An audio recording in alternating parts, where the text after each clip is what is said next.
Hello, this is Alan Knights, or alias Adam Beanstock here. I'm coming to talk about Ian Fyvies' Tracing the Rails tune he's written, which I've made an arrangement of for piano and violin, and it's all to do with this. This is a bit of advertising here. And this is now shown on Rewind TV, a series of them, half-an-hour episodes. It was on this afternoon, and I'd just like to say that I've written all the piano score out. It's a bit like we all turned up at Upper Beeding or Bamborough, I think it was. It was a village hall, and you know, I got invited over to watch this film about the making of Tracing the Rails, and at the end of the session, we played some tunes for them, because I've been using our band Pint and a Reel, and they got Ian's presented me with this. I've got this is all I've got. It's a tune that he wrote on a pencil on a piece of paper. And at first I didn't quite know what to make of it, because it's in 6/8 time. It hasn't got a time signature in it, and I think you could write it. It sounds all right in 4/4 or 6/8, depending on, you know, how you express it in the notation. So with this, with my interpretation, I use 6/8 and 4/4, and it comes out well in the triplets. There's a lot to do. So what I did, I got the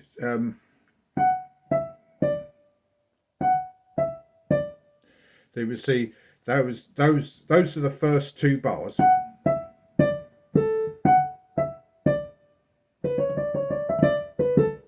Then I use those two bars, and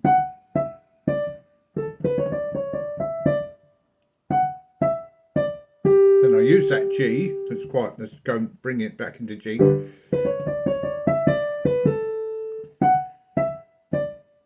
And then this final two bars is like an annoying, that is repeated a lot of times in it, which that's where it finishes, and I think it's unfinished, and it's a 16 bar. It's I think, what form is it in? And I think, well, it's unfinished, and then I think, well, then that probably, I don't know if I'm on the right track, pardon the pun, but Tracing the Rails, I think very much so, is an unfinished business. It would be shame to sort of conclude something, so I put it in a jazz idiom, which often they end on an unfinished flourish, or just chords, or just leave you in midair, and that is the thing of it. So I wrote it all out, and so I've given it a lot of thought. This is the piano score, and I wrote the violin part as well. So there's about 8 pages of it, and then you go on to here.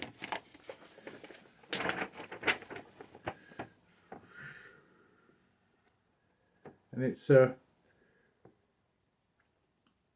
using a mixture of chord symbols and notation, because the melody is in the right hand of the piano. Sometimes it goes in the bass, but there's a chord structure there as well, which are based on jazz chords. And then we've got 5. As it goes, there's actually 248 bars. It lasts about 7 minutes. It goes on to 6, and it ends up. And then you've got this last bit here on 7. So I would love them to actually consider using this because I could do a lot with it with proper recording, which we plan to do, of playing it on the piano again from my recording, and then putting on a MIDI device to produce the right piano sound in recording studio, which I'm going to record separately, and then play the violin.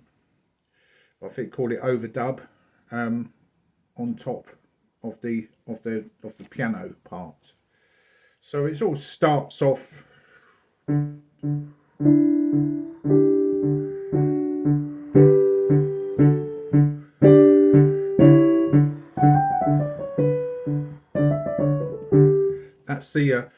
that's the second part. It's almost a train trudging.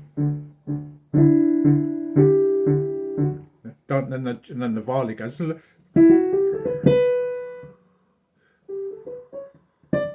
the violin part goes. I mean, I've actually done 2 recordings on YouTube of it complete anyway, from the improvisation. But as I say, this is a jazz piece. I want it sound as if it's been improvised, because I've got a few bars in the violin part now which I ad-lib on an A7 chord, so it'll be slightly different each time I play it, but the basic structure is going to be there because it has to be. It's a bit like me now not having a script. I'm doing ums, all this. I don't know what to say next, and everything. If you're broadcasting something, you've got to be scripted and 100%, because I'm no presenter. There's Stephen Cranford and Mike James. They're brilliant presenters, but they have to have a script, and otherwise I'll be saying and and people will get fed up with listening to me, wouldn't they? So it's the same thing with music. You've got to have the script there, and you've got opportunities to ad-lib now and again, to give the freedom of the jazz idiom of it. And I'd just like to come back to this tune here that Ian Fyvies wrote, and this is repeated each time between the episodes. And I'd just like to say, I was about 20 odd years ago, 23 years ago, I was a Quo fan, a Status Quo. Remember old Rick Parfy, bless him, passed away, an operation that went wrong, and Francis Rossi, and they wrote one of their early hits was called The Matchstick Men, and believe it or not, that tune of that was written on toilet paper. And while he was in the loo, and it just came to him, and the actual melody for that, and of course, and then they wrote it out, and then they think, well, actually made a hit out of it. So it just shows you what can be done from a little bit of inspiration. As Ian Fyvies is a true genius. He's a brilliant entertainer. He's got far more energy than I have, and he can compose something that's really good, and I'm trying to enhance something from him. So whether it'll work, I do not know, but it's up to the powers that be. But I've got some lovely bits here where it goes into E minor. Let's sort of take it. It starts. This is the third section.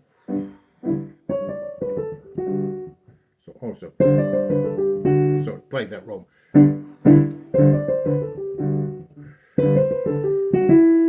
So that's that tune again. Da, da, da, da, da, da, da. Then it goes into E minor.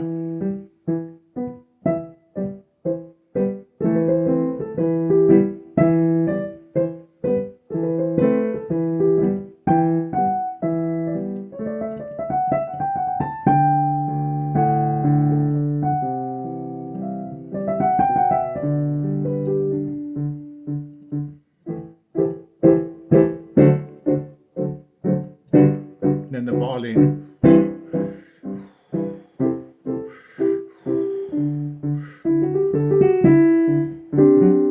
You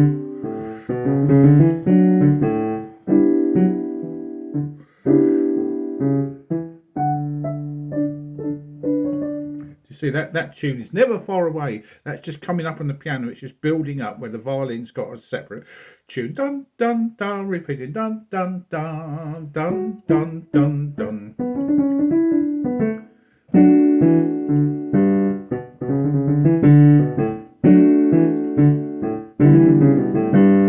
And then to repeat.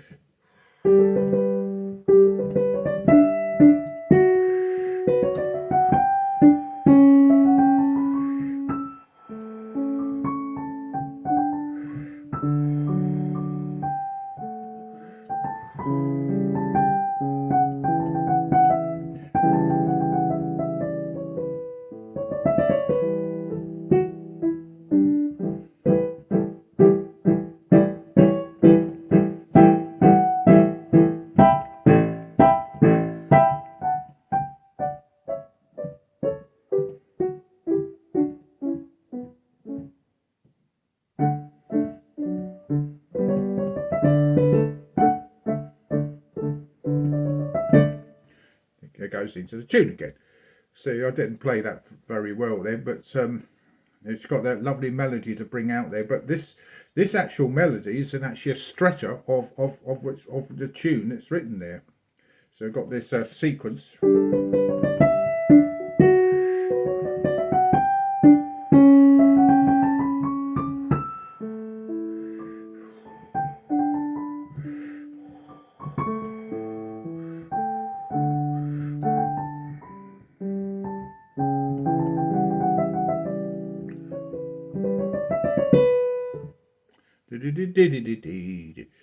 And it's all down this. It's all got the constant beat going through, but obviously there's the ad-libbing is in the note values, and it's quite difficult to actually write it down on this part, but actually written as if it was in strict time, but you've actually got to keep the bass down, and then the note values are slightly fluctuating against the beat, and as to get the jazz idiom, to get that improvisation technique of the sound. And so I hope I'm explaining myself. And then you've got this lovely bit here after the tune's gone, the last sort of episode.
To the tune.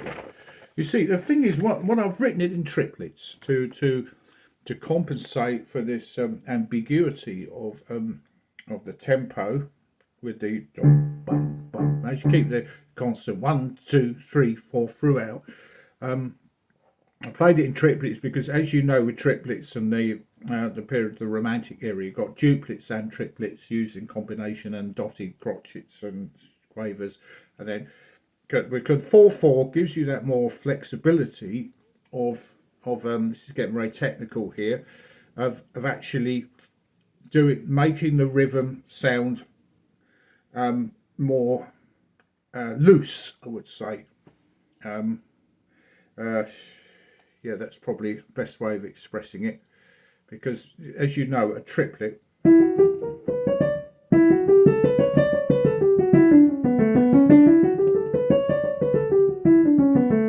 go up and down the scale.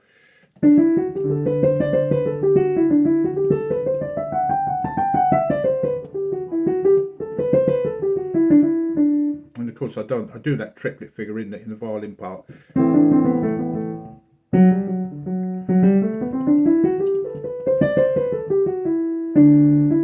Then you need done, and then the crotchet comes down, the contrast of 3. So you're doing 2 against 3, and what I don't do is what the romantic composers do, such as Chopin and Brahms and composers like that, Liszt, is actually combine the 2 and do duplets, which is 2 quavers with the triplets.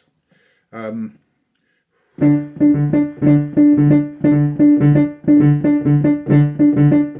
get that sort of rhythm. So you got it's like if you're doing doing the hands, it's nice cup of tea, nice cup of tea, nice cup of tea, nice cup of tea, and that's the combined rhythm you get between a 2 and a 3. It's a very important device, and it really works, and it does, you know, as long as you keep the beat there, it gives the flexibility as well, and you know, hopefully, I know we're getting on. This is getting quite a long video now.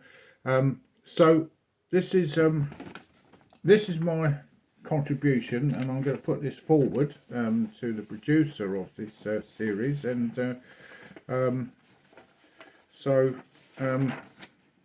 you never know, you might hear it on there, but so you know, it's all in a... Anyway, I'm going to sign off now.